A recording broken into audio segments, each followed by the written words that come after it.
really let our people know, like, hey, here is what we are trying to do. We need to follow it. We can adjust along the way, but that's the process, and we should really follow it, and we can manage to it, and then we're not scattered all over the place. Empowering the employees, having them engaged, listening to them. A lot of times they have a lot of good ideas that the leadership needs to understand that, somebody level 1 help desk that is dealing with, they could have good ideas. You want to empower them, you want to listen to them. Welcome to this special State of the Channel episode of Sunny Silver Linings. Our guests today are both highly experienced members of the MSP channel community. Joining Sunny today, we have Ahmed Fadili, Vice President of Managed Services and Cloud Operations at Focus Technology Solutions, and Chris Poulopoulos, Vice President, Systems Integration at New Era Technology. Now, here's your host, the visionary founder and CEO of IT by Design and MSP Talent Authority, Mr. Sunny Kayla. Over to you, Sunny. Welcome to this episode of Sunny Silver Linings with your host, Sunny Kayla. Wait, that's not Sunny. That's right. My name is Todd Billiar. I'm Director of Strategic Partnerships here at IT by Design, and Sunny's a little under the weather, so I'm filling in, but that's all right, because I got two really, really smart guys. You know what they say? If you're the smartest person in the room, you're in the wrong room, and I can tell you right now, I'm definitely in the right room. So let's meet our guests. Our first guest is Ahmed Fadili from Focus Technologies. Ahmed, introduce yourself. Hey, Todd. Thank you for having me today. This is Ahmed Fadili, VP of Managed Services and Cloud Operation at Focus. Been with the company for a little over a decade, helping customers drive their technologies forward. Thank you for having me. Thanks for joining us. And our other really smart person here on the podcast is Chris Poulopoulos. Chris, say hello. Hey, gang, how's it going? Chris Poulopoulos from New Era Technologies. I'm much like Ahmed, about a little over a decade here with the company, overseeing the systems integrations across the mid-market sector for our company. Excellent. Thank you both for joining. So let's jump into it. So Ahmed, we're going to start with you. You guys have both been in the industry a long time. If you're speaking to somebody just getting into the MSP space, or maybe just getting into a leadership role, what advice would you give them? I'd say, embrace vulnerability. It's okay to admit that you don't know everything. It's okay to not know all the answers, and really have the right people around you that know the answer and really collaborate with them. So it is very important to have feedback from the people around you, and so having that, embracing that vulnerability, it's massive, at least in my experience. And Chris, along those same lines, what do you wish you had known as you stepped in that leadership role for the first time? I mean, Ahmad's spot on with things. I think the biggest thing for me, besides the vulnerability, really is to put your ego aside. If you're a new leader, you probably went from being an individual contributor to now being a leader of people and teams. And it's no longer about you, right? It's about the team. It's about the company success, the project success, client success, whatever it is. It's really putting the ego aside, and really, looking for the success across everything else. And I think the biggest thing, and this is something I actually learned when I became a football coach way back in the early 2000s, was find the people that are really good at what you do and go and learn from them. They may not do things exactly the same way. They may not do things the way you would want them done, but go find them and learn from them. We've got all this great power and technologies now of LinkedIn, books, podcasts, and go find those people and talk to them and learn from them, and see what they're doing and what you can bring back to your teams. I think that's really critical and something we have access to now across so many platforms. Thank you. And Ahmed, what do you look for in as you're moving up? What do you look for, when you're identifying leaders? I really liked how Chris kind of, highlighted that. Anything you look for in your in leaders in your organization? It's all about first of all trusting those leaders. So it starts with you first, and obviously having those leadership skills. Um, you know, with your team and managers that allow you to delegate more. So you look at the ability of delegating to them, and because as leaders, at least in my career at the beginning, I had issues with delegating. I did not do a good job at that. I held things to myself, thinking that I will do the right thing and do it right since I'm going to do it myself. So having that trust and allowing the managers and others to do it and delegating to them was one of the things that I always look for. Absolutely. I suffered from very similar things as I jumped into a leadership role where I'm like, oh, I got it. I can do that. So you gotta learn to let go and, let others do it. So Chris, let's come over to you next. There's a lot of focus today, obviously with rising prices in the market, about how to price and package, MSP offerings. What advice would you give to your fellow MSPs out there when it comes to how to put it together, how to price it, how to, present it to their prospects?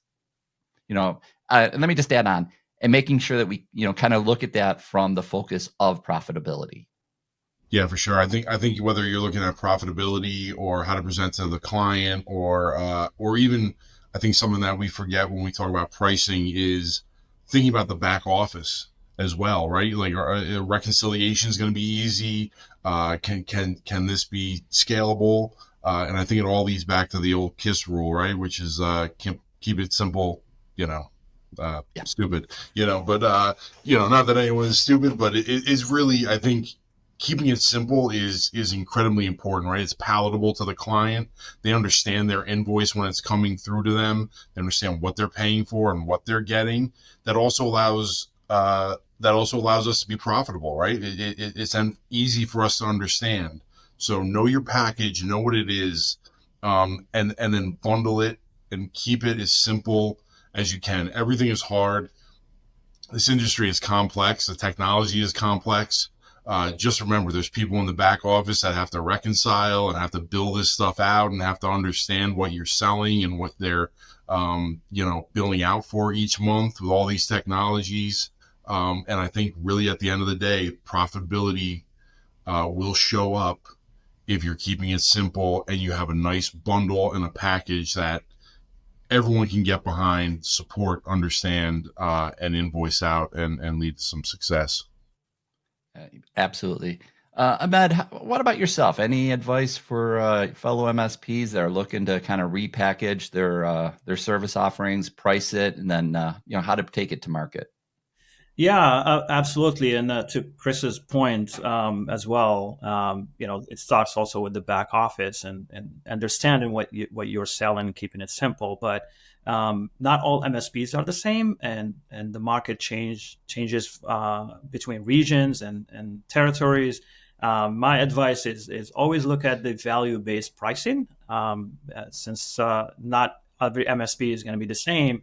Understanding your value and price it that way. So not without worrying about the cost of the competitors or the cost of certain vendors or partners for that matter, but more on the value that you are providing to the customer. And that's how you should look at it, from that standpoint.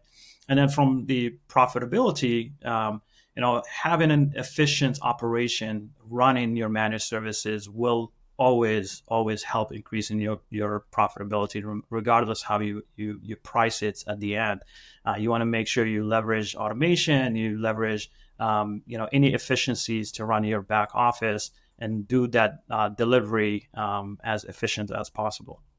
Absolutely. I was actually at a breakfast with some fellow MSP vendors this morning where we were talking about the difference, when it comes to pricing and, positioning and profitability, how, You see some that put out all the different line items, but we see our much more successful partners doing those, selling the outcomes, not the ingredients of the cake, but actually selling the outcome of the cake and making sure that's profitable. Such a smart solution.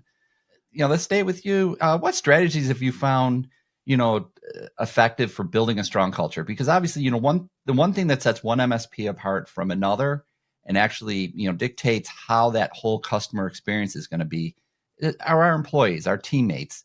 And, you want to make sure you keep a nice, strong culture. So Matt, what have you found, and what do you use there at Focus for to make sure that you have, a nice, clean culture by design, not by default? How have you guys gone about establishing that?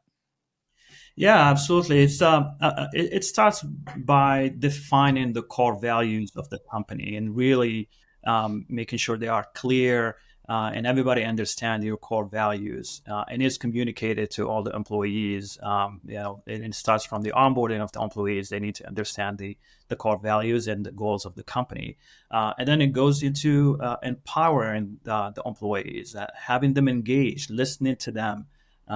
They a lot of times they have a lot of good ideas that the leadership needs to understand that somebody level one help desk there is dealing with, they could have good ideas. You want to empower them, you want to listen to them. And the last one I would say that like having a good professional development career plan for everybody at your company. So that really drives that culture, it drives the growth, and it drives the employee retention as well.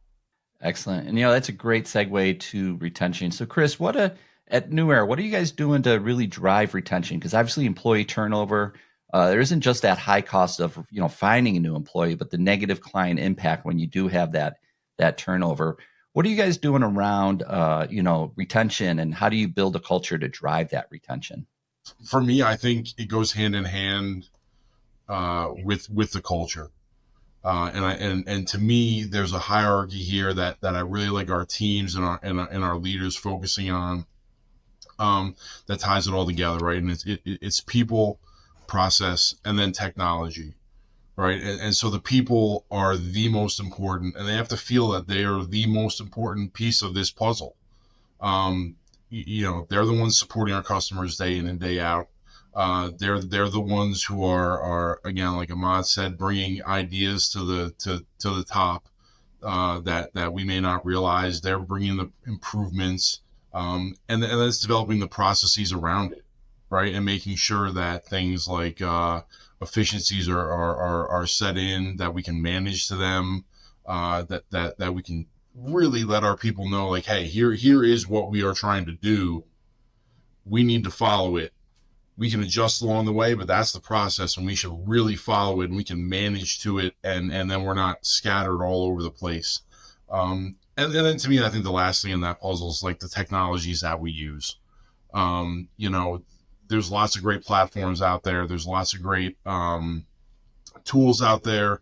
They are marketed tremendously across every platform, but that technology, once everything else is in place, then that stuff can also allow our people to, breathe easier, work more efficient, have some successes, and really have those wins. And to me, if you bundle that all together in a hierarchy, that's going to help keep people around. That's going to help keep your people here. It's going to build a cohesive environment that they really feel like, hey, if I can come to work every day, and work with these people and get supported through the processes. We've got some good technologies that we can use to make our jobs easier. Then that can certainly help with retention for sure. Right. It's a great segue to, obviously a lot of the culture and the driving efficiencies and such is about the team dynamics. What are you doing there at New Era to, kind of make sure that you're driving the team efficiency, team dynamics, from a communication standpoint, engagement standpoint?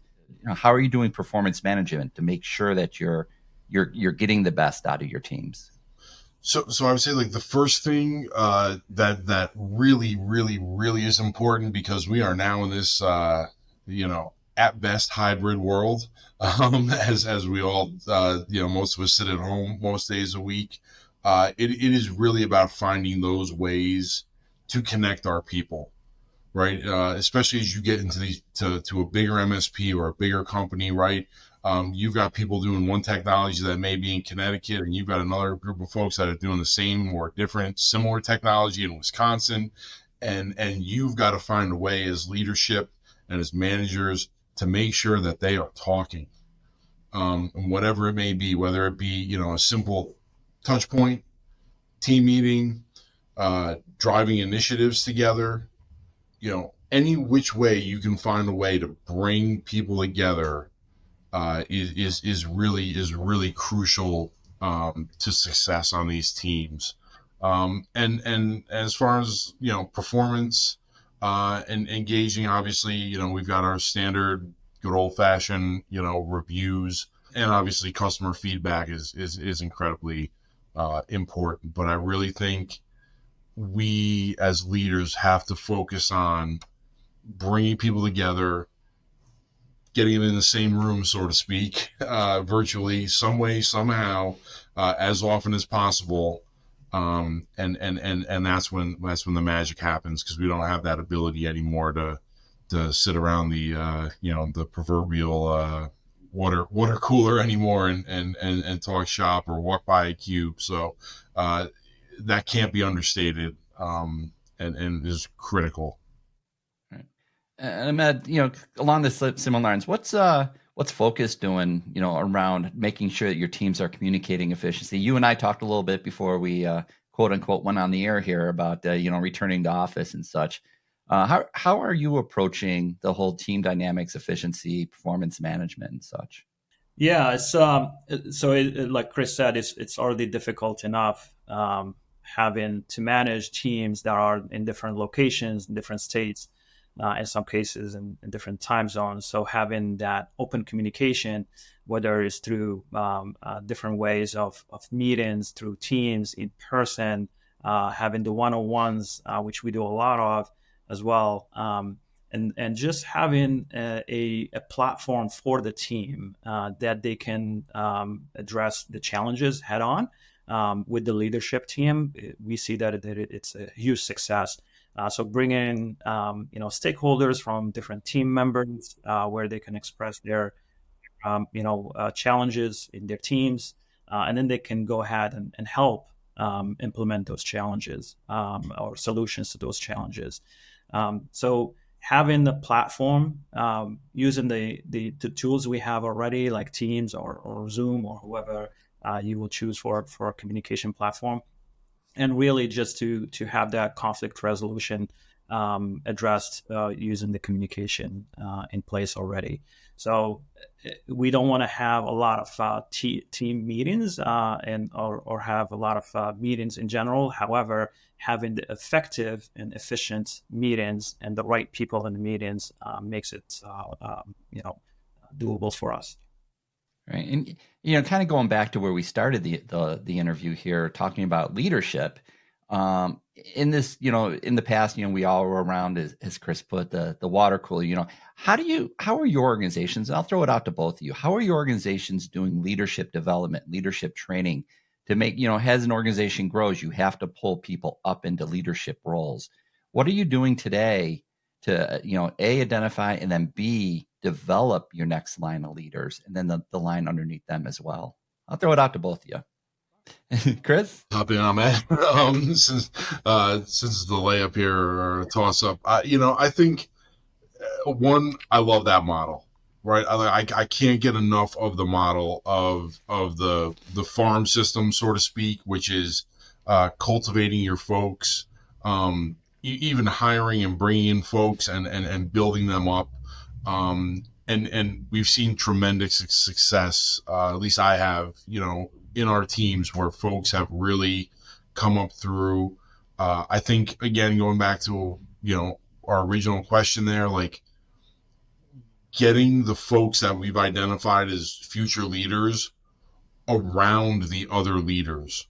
Like, I think that is just exposing them to how other leaders are leading, the things they are doing, the techniques. I don't call them tricks, but the techniques and the the ways in which they move around their teams and organize their teams and things like that.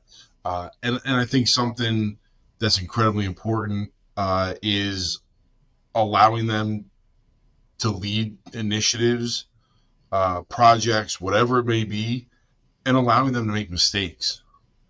None of us have done this for as long as we have and been perfect, right? Like everything we've tried has not been a home run, me included. I've made plenty of them. They probably cost probably cost us some money here and there.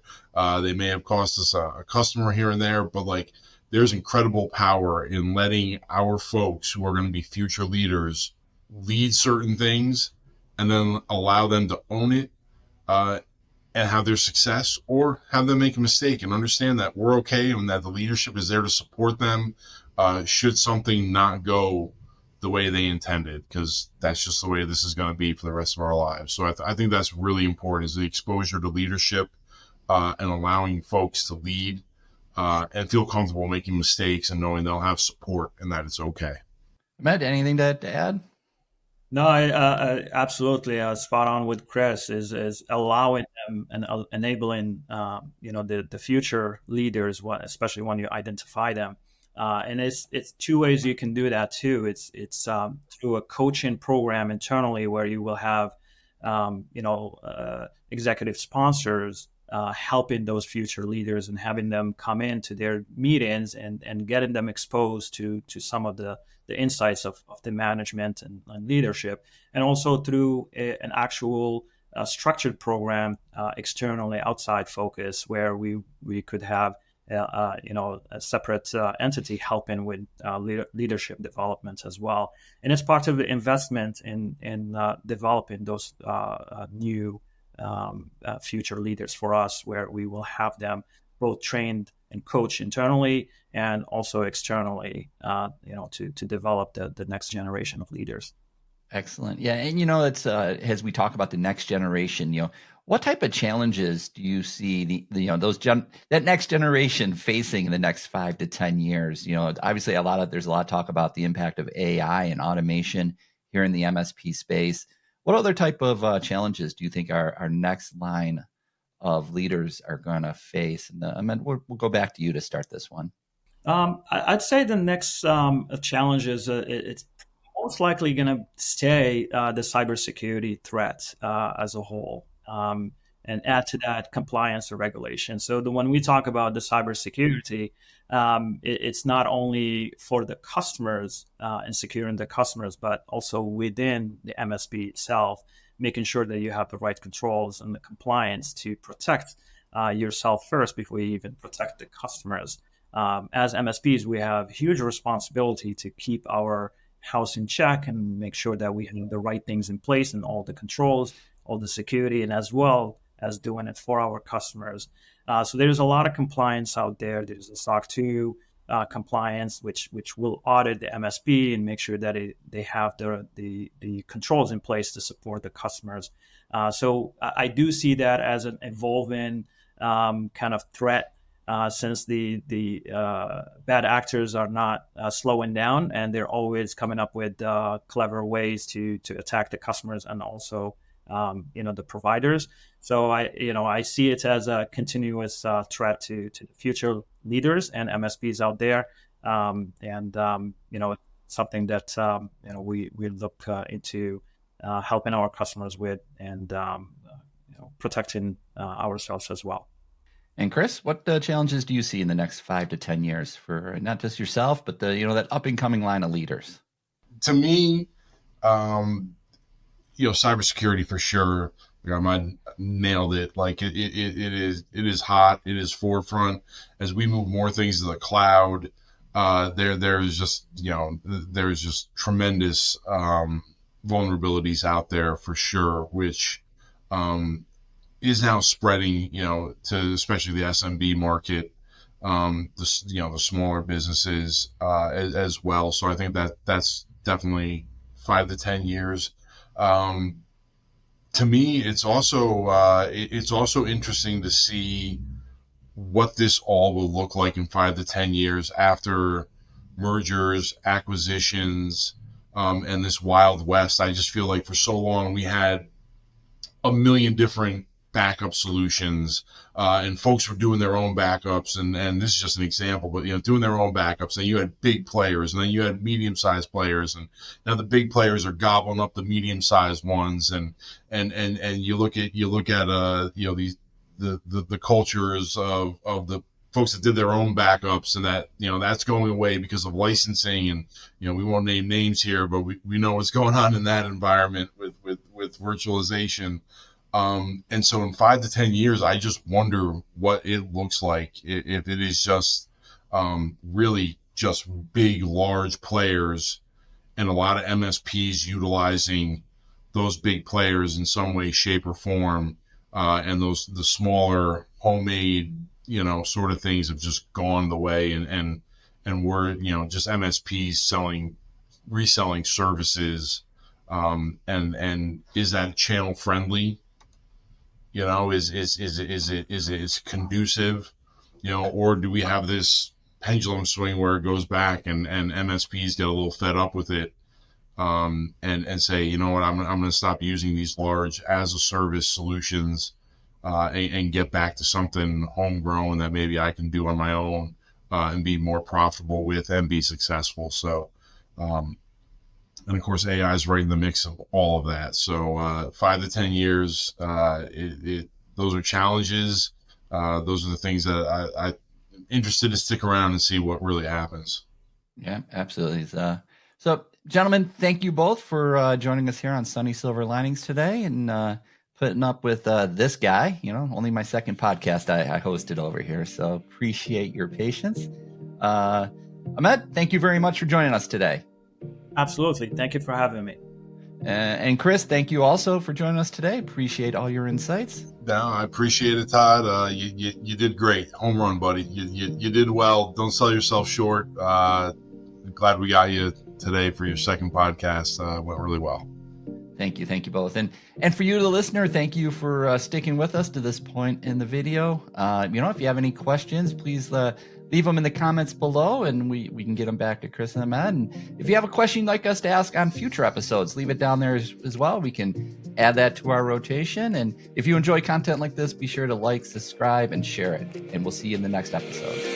Thank you for watching Sunny's Silver Linings. Don't forget to like, share, and subscribe. See you next time.